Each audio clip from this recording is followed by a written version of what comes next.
high in the San Francisco mountains of Utah, the town that once was home to more than 6,000 people lies in ruin and decay.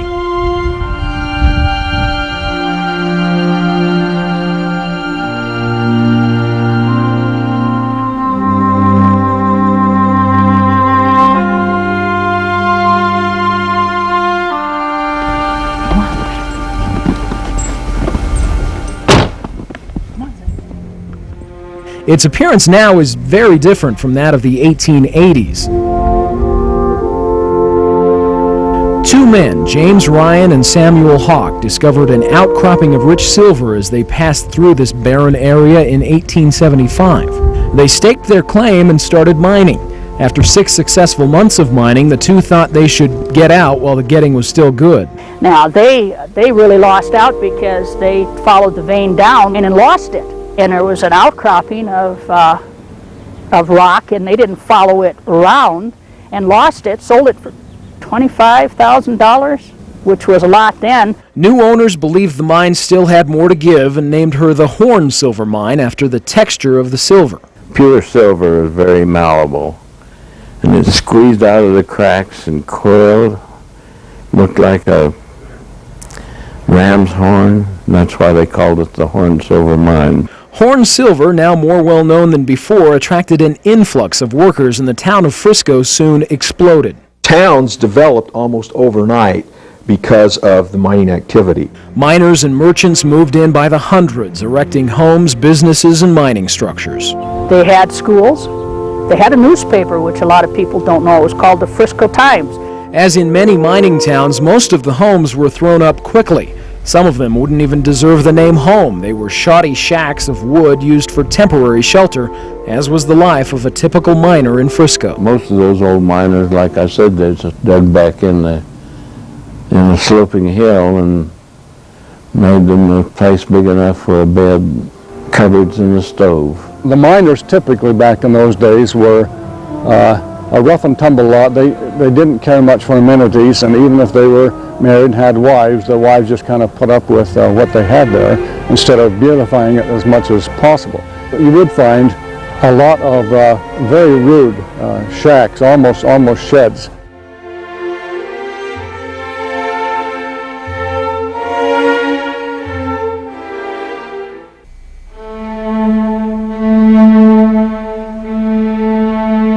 Charcoal ovens built to serve the smelters still line the old remains today.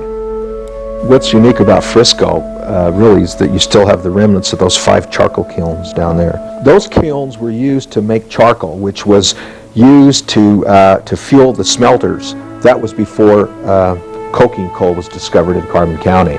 Those beehive charcoal kilns were then packed with wood, allowed to smolder for various days. That's why you found little holes around the side, is because that was used to regulate the amount of air going in, because they didn't want it to burn, they wanted it to smolder. And then the charcoal was used to fuel the smelter there.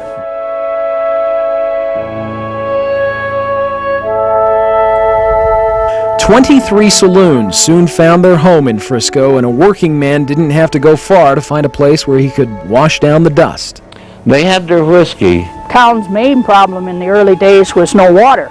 You had a lot of the miners that used to get pretty intoxicated at night, and they said the reason for it is that alcohol costs less than the water did. The town soon earned the reputation of the wildest town in the Great Basin. Murders were commonplace, and daily shootings became the norm. Oh, it was very wild. He said those miners get in fights at the saloon and kill each other. There were murders every night. And so there were altercations quite often, especially after payday, when the miners would be paid, and there were any number of card sharks and gamesters and so forth who would draw these miners into some form of game, and through nefarious means would either rob the miners or kill them. From what I understand, there were more killings in Frisco for the size of the population and for the length of the time that it existed than any other place in Utah and possibly the Great Basin. The trouble in town prompted the hiring of a sheriff who was to rid the town of troublemakers. They called a Sheriff Pearson from Nevada to come in. and they were going to offer him anything they wanted. They said, we'll build a jail, we'll build a courthouse. He said, I don't need any of it. They said, what do you mean? He said, we're going to have three kinds of bad guys here. We're going to have the ones that aren't going to be bad guys. We're going to have the ones that are, when I tell them to get out of town, they're going to get out of town, or I'm going to shoot them. We won't have room for a jail. And he did. Many a nights they say that he'd kill 4, 5, 6 people that were rowdy. Many people didn't take the sheriff seriously until he killed 3 men on his first day on the job. After that, many people picked up and moved out of town.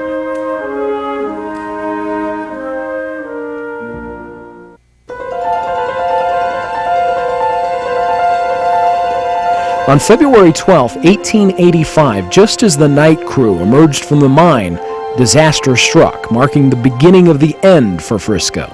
They had a cave-in that dropped at 800 feet in. With a thundering roar that broke windows even in Milford, 15 miles away, the sides of the deep mine gave way and the entire mine caved in from top to bottom. They were lucky that there wasn't anybody down the mine when that happened, and lost everybody because the shaft was gone too. Miraculously, no one was injured in the cave-in, but Frisco would never be the same. The miners were now left with no work.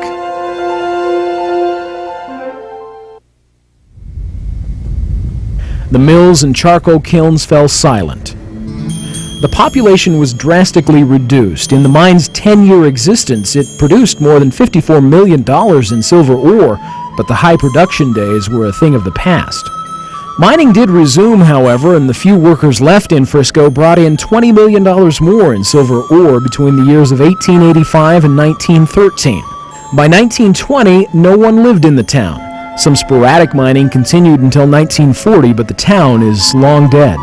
Most structures have been torn down or have disintegrated, but as you walk the old streets of Frisco, the ruins that remain testify of the livelihood that once occupied these hills. One of the aspects, too, that I've been involved in a lot has been looking at the physical features that remain on the landscape to understand how they help us relate to the mining industry. You look at the buildings, you look at the sites, and you look at the way they're arranged, and you look at what's gone and what's left, and it tells you really the evolution of the mining industry, and not only the mining industry, but about the people that made the whole mining possible in the state of Utah.